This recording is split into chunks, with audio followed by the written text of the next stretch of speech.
દિગ્વિજય વિમાનમાં બેસતો હોય એમ એ વાહનમાં બેસી ગયો. તેની સાથે Abhishek Dutt guide, Amogh Radia safety officer અને શાંતા પરમાર જુરાસિક પ્રોગ્રામ ઓફિસર પણ હતા. ટાઈમ શટલ 1 વિમાન જેવું દેખાતું હતું, પણ એ વિમાન નહોતું. તે એક સમયમાંથી બીજા સમયમાં મુસાફરી કરવાનું વાહન હતું.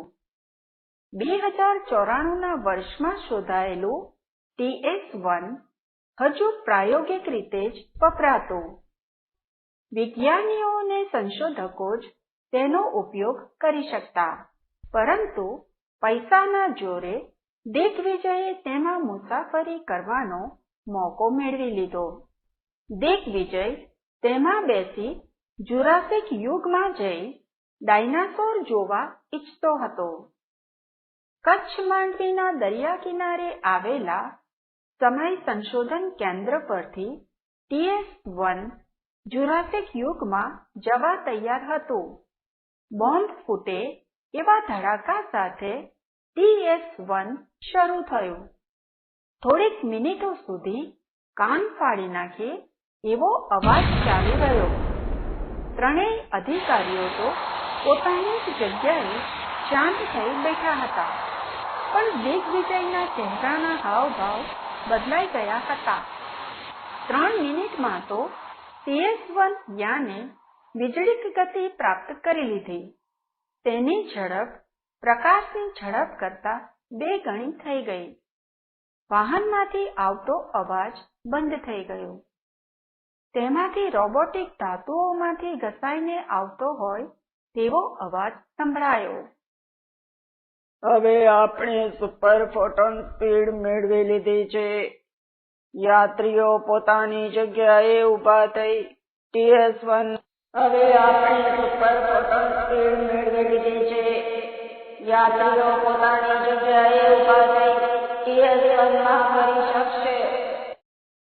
આ જાહેરાત બાદ શાંતા પરમારે દિગ્વિજયની સામે બેસી સમગ્ર કાર્યક્રમ વિશે પરિચય આપવાનું શરૂ કર્યું. મિસ્ટર રાણા, અમે તમારા માટે ડાયનાસોર જોઈ શકાય એ રીતે સમયને સેટ કર્યો છે. આ જગ્યાએ અમે પહેલા આવ્યા હતા ત્યારે લેસર ટોર્ચ વડે તે જગ્યાઓ માર્ક કરી લીધી હતી. આપણે સૌએ જુરાસિક યુગમાં પહોંચી ગયા બાદ નાનકડા ફૂદાથી લઈને વિશાળ ડાયનાસોર સુધીના દરેકનું ધ્યાન રાખવાનું છે. તેમાંથી કોઈને પણ નુકસાન થાય તો તેનું પરિણામ. શાંતા પોતાનું વાક્ય પૂરું કરે તે પહેલા અત્યાર સુધી પોતાની અંદર દબાવી રાખેલો દિગ્વિજયનો ડર બહાર આવી ગયો અને તે થોથવાઈને બોલ્યો, પણ કોઈ પ્રાણી આપણને મારી નાખવા આવે તો? Don't worry about it. અમે દરેક બાબતની પૂરેપૂરી કાળજી લીધી છે. નક્કી કરેલા સ્થાન ઉપર આપણે ઊભા રહીશું તો એવી કોઈ સમસ્યા આવશે જ નહીં. ઉલટાનું આપણે દરેક સજીવનું રક્ષણ કરવાનું છે. આપણાથી એક નાનકડી કીડીને પણ નુકસાન થવું જોઈએ નહીં. તમને અંદાજ પણ નહીં હોય કે જો આપણે એ સમયમાં કોઈક ભૂલ કરીશું તો તેનું કેટલું ભયંકર પરિણામ આ સમયમાં આવી શકે. મિસ્ટર રાણા, હું તમને ખાસ જણાવી દઉં કે આપણે સૌએ અમોઘની સૂચનાઓનું ચુસ્તપણે પાલન કરવાનું રહેશે. એ સલામતી અધિકારી છે એ વાત આપણે સૌએ સતત યાદ રાખવી પડશે. શાંતાએ શાંતિથી અને સ્પષ્ટ રીતે પોતાની વાત પૂરી કરી. ગભરાયેલા દિગ્વિજયે અધૂરા મનથી માત્ર ડોકું હલાવીને હા કહ્યું. TS-1ના ટાઈમ મીટરમાં સમય ભૂતકાળ તરફ ગતિ કરી રહ્યો હતો.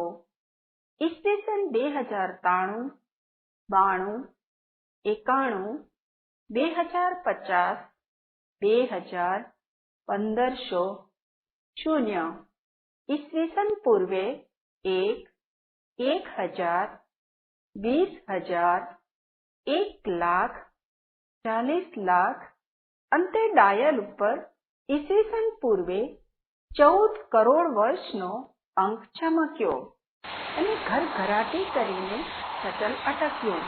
અવાજ આવ્યો, You have reached in the years of Emperor. Thank you for traveling with us. ખસેડી શકાય તેવા દરવાજા એની મેળે ખુલી ગયા.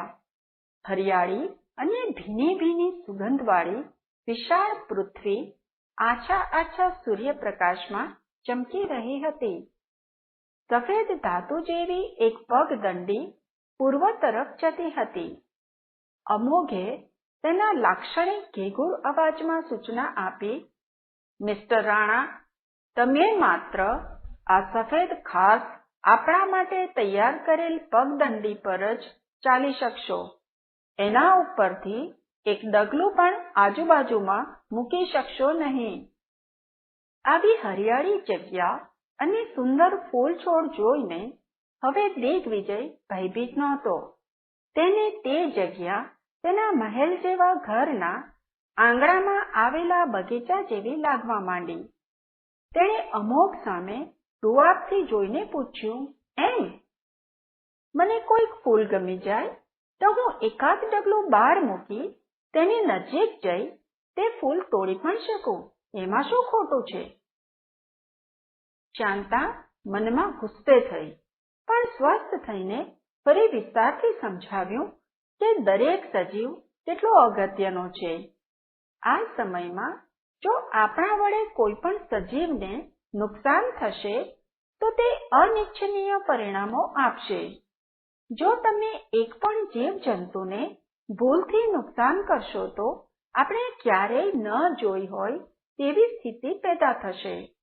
માટે સોરી મિસ્ટર રાણા, પણ તમને આ પગદંડી પરથી બહાર નીકળવાની સહેજ પણ છૂટ નથી. શાંતાની લંબાણપૂર્વકની આ વાત સાંભળી ન સાંભળી કરી દિગ્વિજય પોતાનો ડિજિટલ કેમેરા લઈ શટલમાંથી બહાર આવ્યો. ગાઈડ અભિષેકે કહ્યું, ડાયનાસોર આપણી ડાબી તરફ આવશે. તમે તેને 5 મિનિટ સુધી જોઈ શકશો. ફોટોગ્રાફ પણ લઈ શકશો. આ સમય દરમિયાન આપણે સૌએ પગદંડીના છેડે બનાવેલા ચોરસમાંથી બહાર નીકળવાનું નથી. તેણે ખાતરી કરવા માટે પૂછ્યું, કોઈ સવાલ?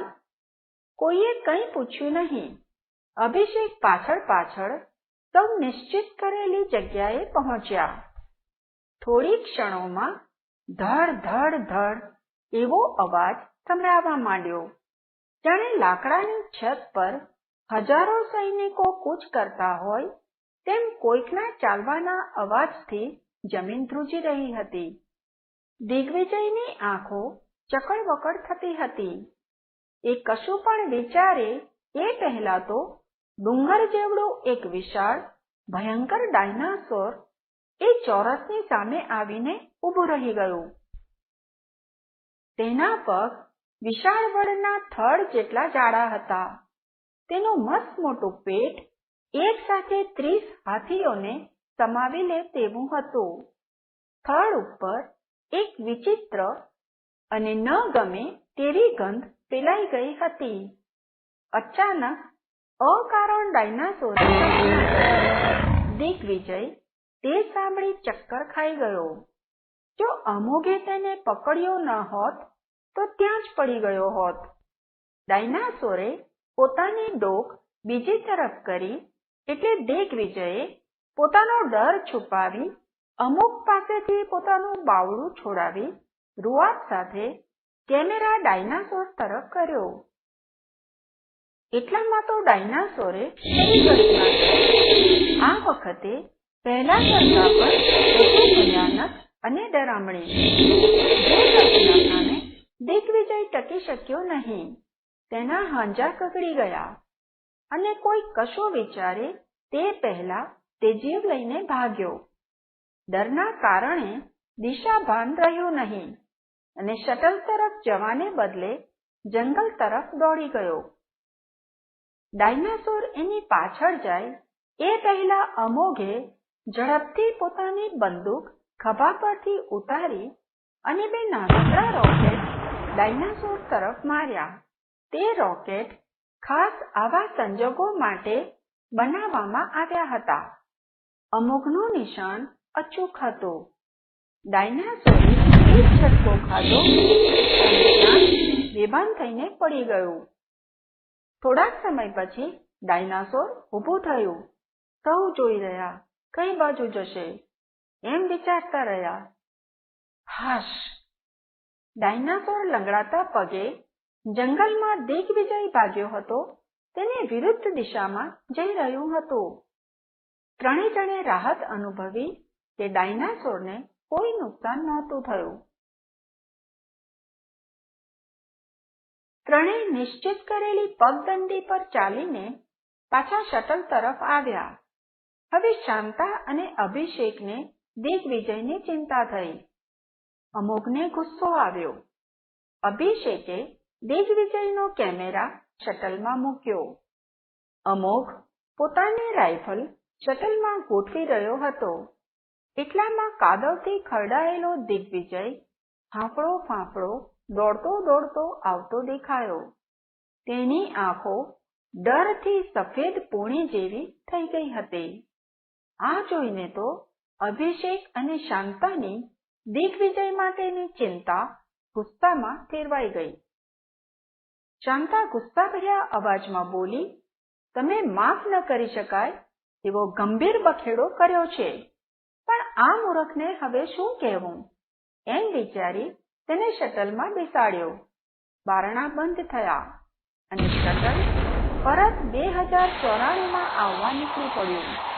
ડાયલ પર ઈસવીસન પૂર્વે 14 કરોડ 40 લાખ 1 લાખ 20,000 1000 0 ઈસવીસન 100 1000 2000 એમ કરતા વર્ષ 2094નો અંક દેખાયો.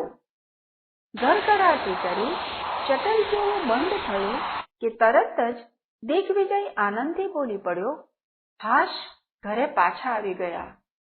અવાજમાં તુચકાર રાખી પેલા ત્રણેય બાજુ જોઈ કહે, બેકાર અને કંટાળાજનક પ્રવાસમાંથી. આળસ મરડતો દિગ્વિજય બહાર નીકળ્યો.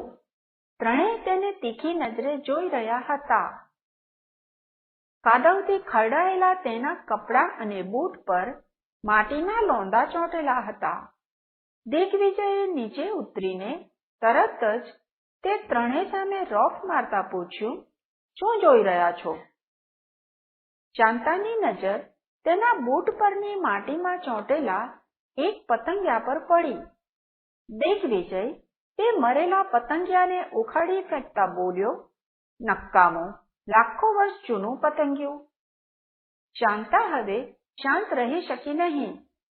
દુઃખ અને ગુસ્સાથી ધ્રુજતા અવાજે બોલી, ચૂપ મૂર્ખના સરદાર!